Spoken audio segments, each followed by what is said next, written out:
Assalamualaikum warahmatullahi wabarakatuh. Halo semuanya. Perkenalkan, nama saya Rizka Fitriani, mahasiswa semester 5 dari program studi Pendidikan Matematika Universitas Muhammadiyah Profesor Dr. Hamka. Nah, sebelumnya apa kabar nih teman-teman semuanya? Semoga teman-teman semua selalu dalam keadaan sehat walafiat ya. Nah, di sini alhamdulillah pada tanggal 24 sampai dengan 30 September 2021, saya bersama rekan saya yaitu Vivit, Silvi, Indah, Suci dan Dia sudah melaksanakan kegiatan PLP1. Nah, di sini teman-teman sudah tahu belum apa itu PLP1 dan tujuannya? Nah, jadi teman-teman, PLP1 itu adalah tahapan pertama di mana mahasiswa akan menjalani proses observasi dan magang. Nah, bertujuan untuk membangun landasan jati diri pendidik. Berikut ada foto-foto dan video cuplikan dari kegiatan saya dan rekan saya dalam mengunjungi dan melakukan observasi di SMA IT Yapit. Teman-teman bisa disimak ya.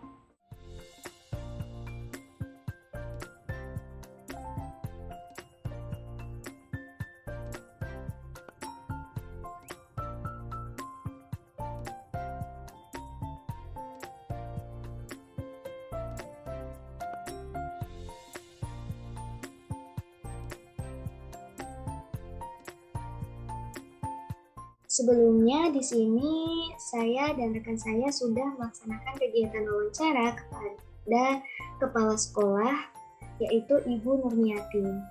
Nah, berikut adalah cuplikan dari kegiatan wawancara saya dan rekan saya. Itu mengarah kepada semua yang ingin menjadi kita karakter, misalnya makan nggak boleh berjalan ya. Nah, selanjutnya saya dan rekan saya juga sudah melaksanakan kegiatan PLP1 dengan mewawancarai guru matematika yang ada di SMA IT Yapit, yaitu Bapak Heri Subianto. Nah, berikut cuplikan hasil wawancara saya dan rekan saya di SMA IT Yapit. Yang boleh online teman-teman. Kamu siswa 1 boleh. Lalu yang boleh di kelas, yang boleh online di asrama. Nah, untuk kepala sekolah sendiri ada beberapa poin yang akan saya jabarkan dalam pelaksanaan kegiatan PLP yang pertama ini. Nah, di sini ada beberapa poin. Yang pertama yaitu bagaimana sih karakteristik yang dimiliki peserta didik di SMA IT Yapit. Nah, jadi teman-teman, karakteristik peserta didik yang ada di SMA IT Yapit itu antara lain beragama Islam, memiliki visi dan misi Quranik dan Fakih, lalu dapat menghafal Al-Quran, dan sisanya itu sama seperti karakteristik peserta didik di sekolah yang lain. Nah, poin yang kedua yaitu bagaimana sih struktur organisasi dan tata kerja sekolah di SMA IT Yapit. Nah, jadi teman-teman, struktur organisasi yang ada di SMA itu kan berada di bawah naungan Dinas Pendidikan Provinsi. Nah, tapi karena SMA IT Yapit adalah sebuah sekolah swasta, maka selain Dinas Pendidikan Sekolah, juga berada di bawah naungan yayasan. Struktur organisasi kurang lebih sama seperti sekolah lainnya, hanya saja terdapat perbedaan pada kesiswaan di SMA IT Yapit. Karena di SMA IT Yapit, kesiswaan itu dibagi menjadi dua, yaitu kesiswaan ikhwat dan kesiswaan akhwat. Nah, untuk poin yang ketiga yaitu apa saja sih peraturan dan tata tertib yang diterapkan di SMA IT Yapit. Jadi, peraturan dan tata tertib di sekolah SMA IT Yapit itu terbagi menjadi 3, yaitu untuk kepala sekolah, guru, dan siswa. Tapi secara umum, peraturan dan tata tertib sama dengan yang lain, yaitu sama seperti sekolah-sekolah SMA yang lain, hanya saja untuk SMA IT Yapit itu ada peraturan khusus seperti ketika masuk ke area kelas, ruang guru, dan lorong kelas, semua siswa dan guru itu harus melepas alas kaki, di mana hal ini dilakukan untuk menjaga kebersihan sekolah. Nah, untuk yang lainnya itu sama seperti SMA yang lainnya. Lalu untuk poin yang keempat, bentuk pelanggaran seperti apa sih yang akan diberikan kepada siswa yang telah melanggar peraturan dan tata tertib sekolah? Jadi teman-teman, di SMA Hidayatid itu, sanksi yang diterima ketika siswa melakukan pelanggaran biasanya dilihat seperti apa sih pelanggarannya. Nah, pelanggaran di SMA Hidayatid itu terbagi menjadi dua, yaitu ringan dan berat.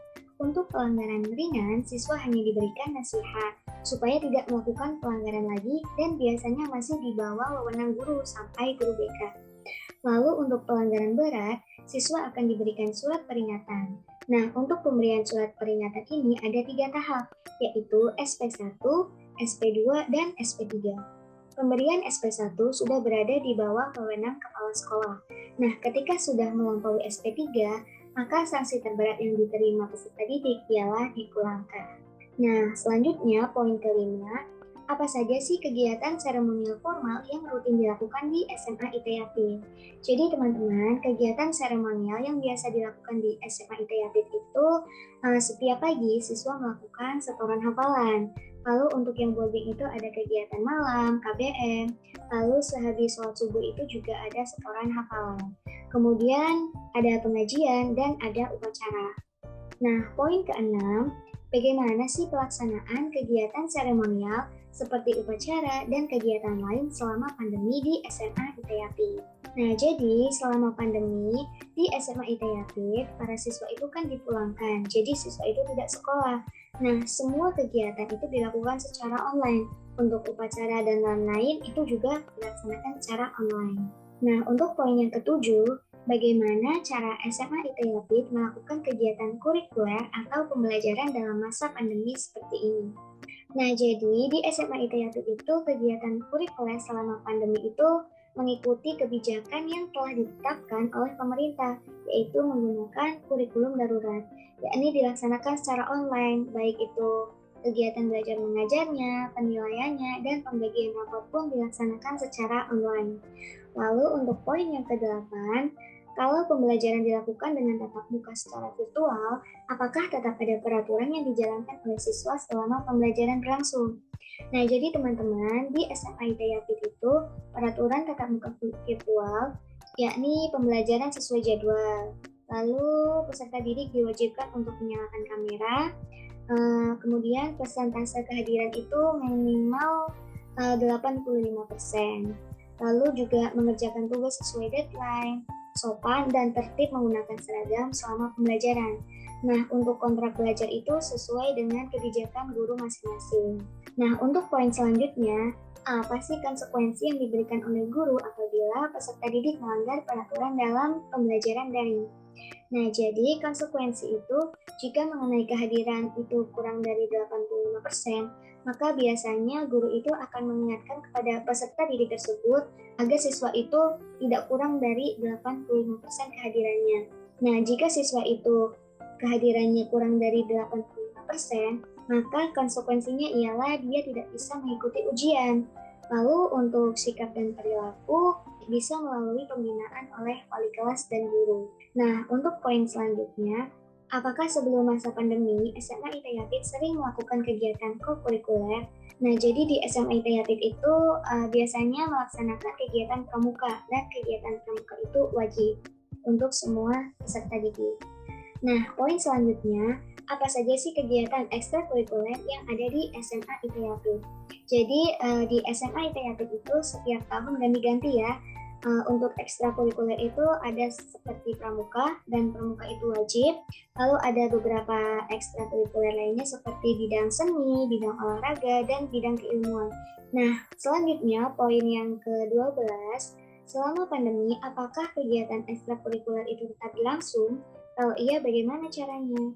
Nah, jadi di SMA Hidayatid ini selama pandemi untuk kegiatan ekstrakurikuler itu semuanya berhenti. Namun untuk pembinaan itu tetap berjalan, tapi dilaksanakan secara online. Lalu untuk sekarang, kegiatannya itu berjalan namun secara online. Seperti itu. Nah, untuk poin yang terakhir, bagaimana cara yang dilakukan oleh SMA Hidayatid untuk membiasakan peserta didiknya bersikap positif selama di sekolah? Nah, untuk menumbuhkan sikap positif siswa selama di sekolah, biasanya SMA Hidayatid itu mengadakan pendidikan karakter dengan adanya kerjasama dengan semua pihak. seperti melalui tata tertib, contohnya tidak boleh makan berdiri, tidak mengizinkan adanya interaksi antara putra dan putri, lalu disiplin waktu dan disiplin dalam berpakaian. Nah, itu contohnya ya. Nah, sekian tadi hasil wawancara saya dan rekan saya kepada kepala sekolah di SMA ITE Yapit. Selanjutnya yaitu saya akan menjabarkan hasil wawancara saya dan rekan saya kepada guru matematika Pak Heri. Nah, di sini juga ada beberapa poin. Yang pertama, kegiatan pembelajaran seperti apa sih yang dilakukan oleh Pak Heri di masa pandemi seperti ini? Apakah luring atau daring? Nah, jadi teman-teman di SMA ITE Yapit ini, Pak Heri itu pada awal pandemi itu melakukan pembelajaran jarak jauh atau online. Namun sekarang karena sudah pandeminya ini sudah membaik atau sudah agak berkurang kasus COVID-nya, maka sejak 3 bulan terakhir itu sudah dilaksanakan tatap muka terbatas. Karena sekolah menerapkan boarding dan full day, maka untuk tatap muka itu dibagi menjadi 2, yaitu selang-seling. Jadi dalam 1 minggu itu misalnya pada hari Senin sampai Rabu itu boarding melakukan offline, lalu untuk full day itu melakukan online, dan begitu pun sebaliknya. Misalnya pada hari Kamis, Jumat, Sabtu full day melakukan offline dan boarding melakukan online di dalam asrama. Nah, poin yang kedua, bagaimana sih proses penilaian dilakukan? Jadi untuk saat ini penilaian masih berbasis kertas untuk offline dan online. Jadi penilaian diupayakan di kelas seperti ulangan harian, namun untuk PTS dan PAS itu dilakukan secara online sesuai hari yang telah ditentukan, tergantung kepada masing-masing guru. Lalu untuk poin yang ketiga, bagaimana penilaian pada mata pelajaran praktek? Nah, jadi untuk penilaian praktek itu tergantung kepada masing-masing guru, namun sejauh ini masih dilakukan secara online. Nah, untuk poin yang keempat, kendala seperti apa sih yang selama ini ditemui ketika masa pandemi? Jadi, kendala yang dialami secara umum ketika melakukan online adalah jaringan. Nah, kita itu tidak bisa mengontrol pemahaman siswa. Jadi, pembelajaran itu belum dilakukan secara maksimal. Apalagi Pak Heri itu mengajar matematika. Jadi, Pak Heri agak merasa kesulitan untuk mengetahui apakah peserta didik yang beliau ajar itu sudah memahami materi yang diajarkan atau belum, seperti itu. Nah, untuk poin yang kelima, bagaimana cara Bapak Heri untuk mengatasi kendala yang ada? Nah, jadi solusi dari Pak Heri ini untuk mengurangi kendala dengan memanggil beberapa siswa secara acak untuk menjawab soal di tengah pelajaran. Hal ini diupayakan agar siswa tetap aktif dan tidak ngantuk saat kegiatan pelajaran dimulai. Nah, kemudian Pak Heri juga memberikan tugas, namun dengan waktu pengumpulan yang sedikit lebih lama, karena supaya siswa itu tidak terburu-buru dan bisa mempelajari ulang materi yang telah diajarkan. Lalu untuk poin yang keenam, bagaimana sih cara Pak Heri memberikan motivasi kepada siswa untuk terus belajar dan mengikuti pembelajaran di masa pandemi seperti ini? Nah, jadi motivasi untuk membangun semangat siswa yang pertama itu Pak Heri biasanya mengajak siswa untuk berdoa supaya diberikan kesehatan dan berkah dalam menimba ilmu. Nah, selain itu saat pembelajaran berlangsung atau ketika pembelajaran telah selesai, biasanya Pak Heri akan memberikan sebuah kata-kata atau kalimat tentang pentingnya belajar untuk membangkitkan semangat siswa. Nah, poin yang ketujuh, apa saja sih persiapan Pak Heri selama kegiatan pembelajaran berlangsung? Nah, jadi ketika pembelajaran dilakukan daring, sebelum melakukannya itu biasanya guru akan menyiapkan media pembelajaran dan room meeting.